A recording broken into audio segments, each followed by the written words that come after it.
The West End is a theatrical jungle. It's a collection of very lovely old theatres that steeped in history, and it's alive. It's alive. It's an alive thing. As in, you walk around the West End, you see theatres, and it's always bubbling outside a theatre. There's always people around buying tickets, waiting for the show to start. It's an exciting place to be, and there's lots of talent here as well, and there's something for everybody, I think, in the West End. There's lots of, amazing restaurants as well before you go in, before you go to see the theatre, and there's maybe a little nightlife afterwards as well. The West End, theatrically, is, in my opinion, second to none.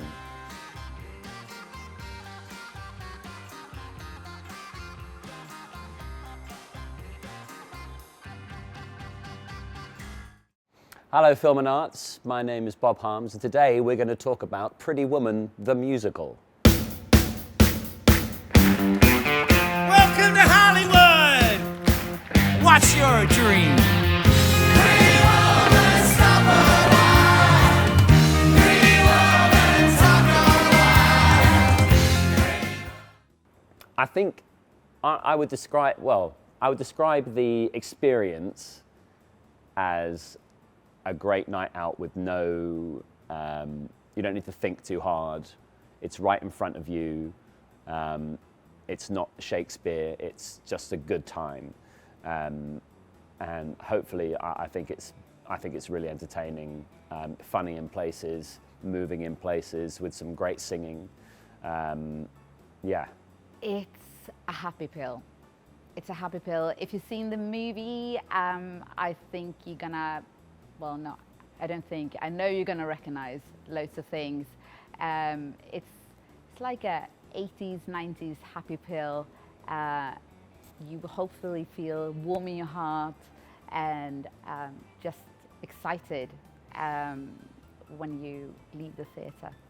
I'd say if you want a bit of magic, it's a bit of a fairy tale, really, a bit of romance. It's got a sort of Cinderella story vibe to it. So it's a nice one to come and watch with your girlfriends and just sort of get swept away with, really. I started dancing when I was 6, and I started dancing because my sisters both danced. And I remember being in the car with my mum and dropping them off at dance school, and I was with a friend and we were laughing, in the back, going, "Oh, dancing!" At that time, in the 80s, it was very much a girl's thing to do. And my mum turned around and said, "Well, do you want to give it a go?" And I said, "Well," and my friend was going, "No, don't do it, don't do it." And just because he was saying no, I said, yeah, I'm going to do it. I'm going to do it. So, and then I started dancing and I never looked back, really. And then I went to school, dance school, when I was 13. And yeah, it's what I've always wanted to do. And I'm still doing it 20 years later. When I was at school, when I was at primary school, so when I was very young, I went to an all-boys school. So it was all boys. And once they knew that I danced, I did get bullied, but I was fine with that because, well, I wasn't fine with it, but I survived it because I knew that that's what I want, that's what I loved. So, you might love football, but I really like dancing. So, and I don't think it was ever a problem because I was friends with everybody as well. So I think they might have teased me, but it was never horrible bullying. Yeah, it was never to a point where I felt like I couldn't do it anymore. So yeah, it was fine. And then obviously I went to dance school and that disappeared, so I didn't have to worry about that anymore. My first job was a swing.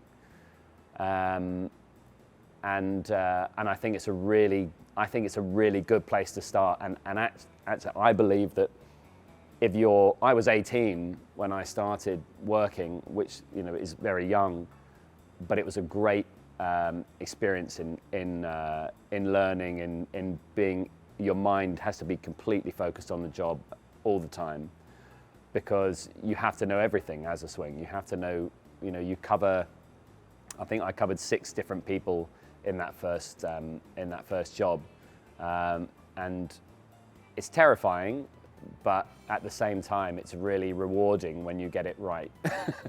when you know each part that you've done. I think everybody should do it.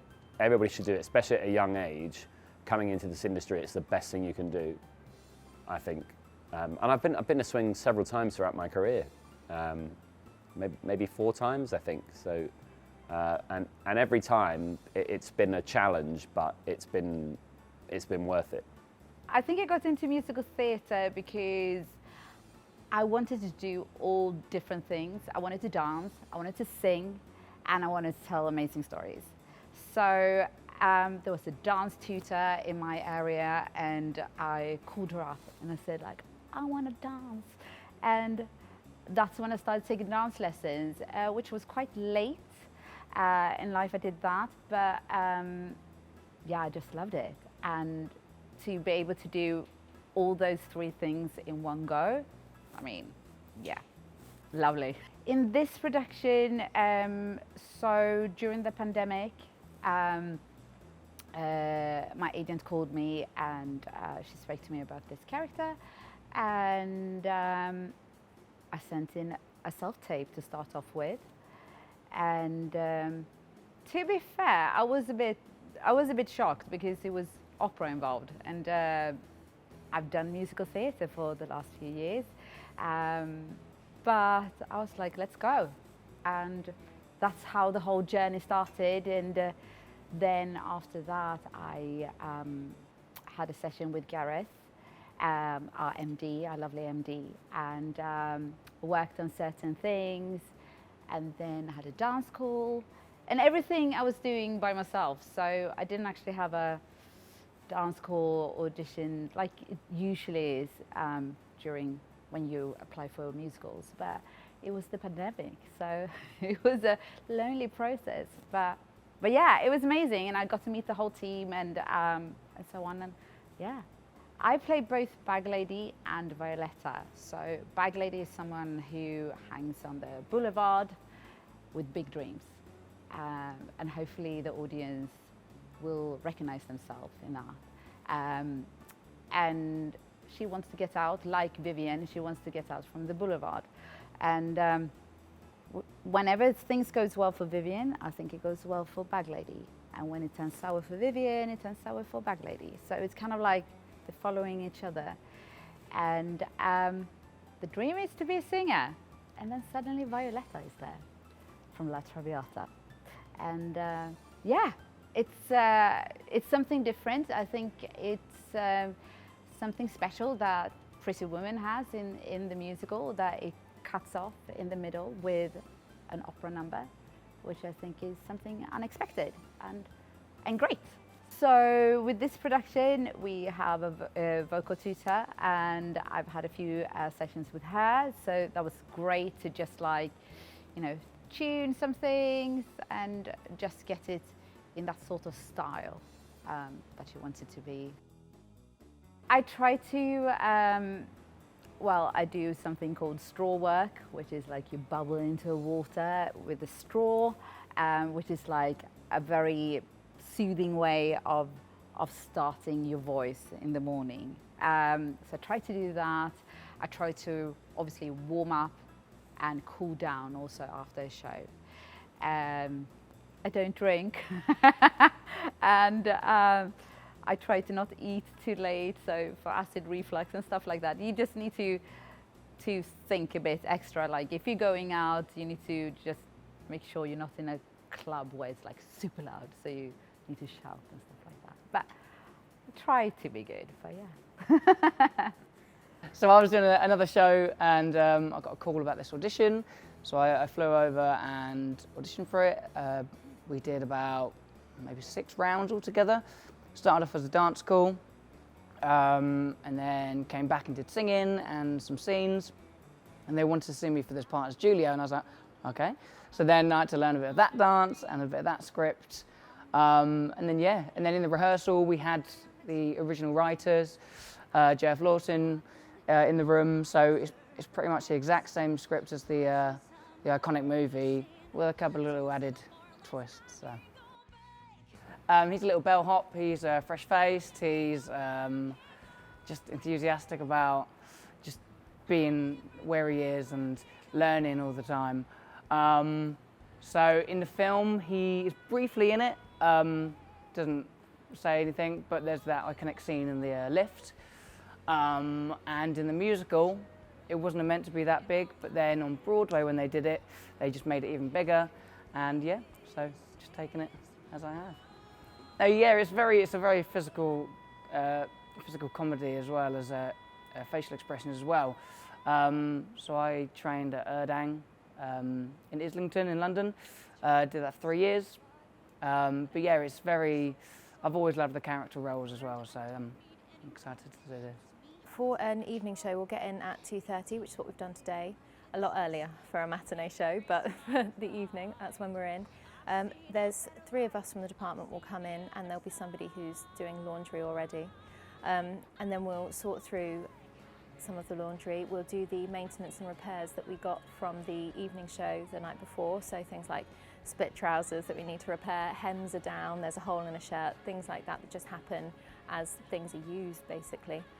So we'll do those, and then we come downstairs to do our changeovers, and as soon as we get those we need to get started really, because there is often quite a few where somebody's maybe ill or on holiday, because we were like a permanently running show. People get holidays, so they might have a week off and then we'll have to cover them. So we've got 8 swings in the building, and then for each of the leads we've got 2 to 3 covers.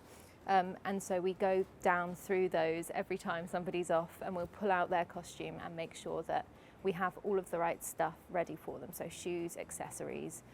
We've got a mezzanine level above the quick change area, which is where we store all of our costumes.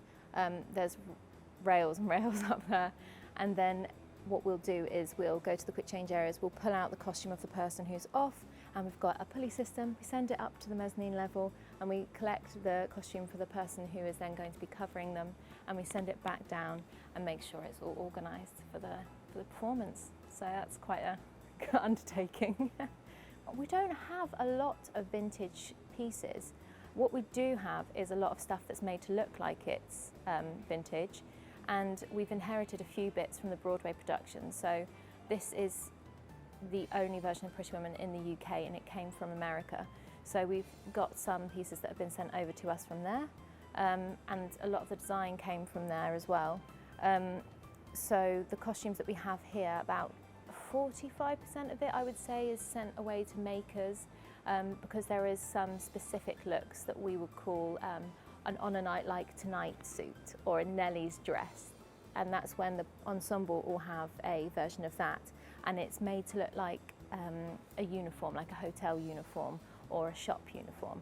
So that in itself is sort of dealt with separately, but then the day wear looks we put together, because a lot of the stuff actually in fashion at the moment is sort of 90s, 80s inspired. So what we can buy on the high street or what we can pull together from shops actually gives that look without needing to get some vintage clothing in, which probably wouldn't have the longevity that we'd need on stage, probably wouldn't be able to stand up to the moves and the dancing that we need it to be able to be resilient enough for every day. The iconic looks that we follow are Vivian's. So we've got the opera dress, we've got the polo dress, although it's, actually I better not tell you that. But yeah, we've got a few looks that are exactly as you'd have from the movie. That's what people come to see, I think, that's what they expect. But for the, like I said, the ensemble, for the uniforms, there's a little bit more free reign there. It is never the same. It's never, not any show is the same.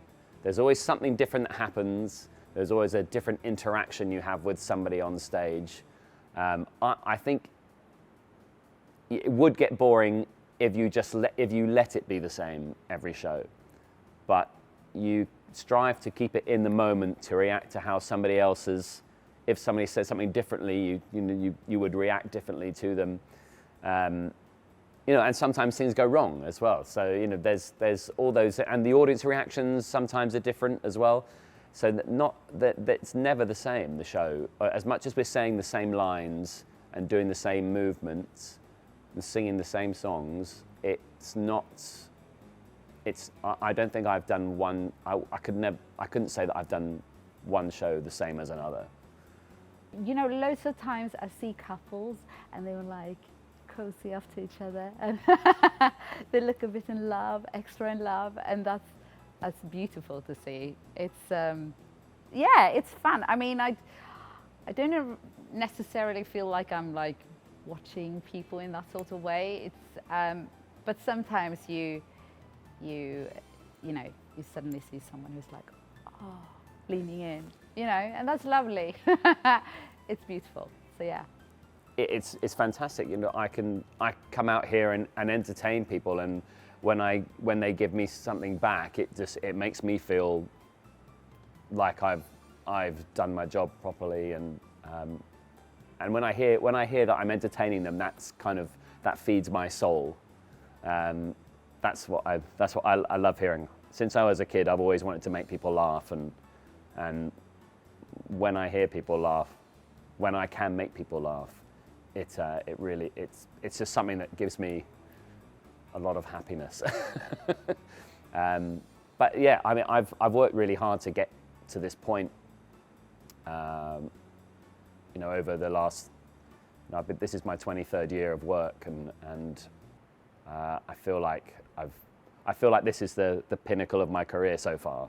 Yeah, and I try to relish it every time I step foot on stage. I do my best and always look to do better.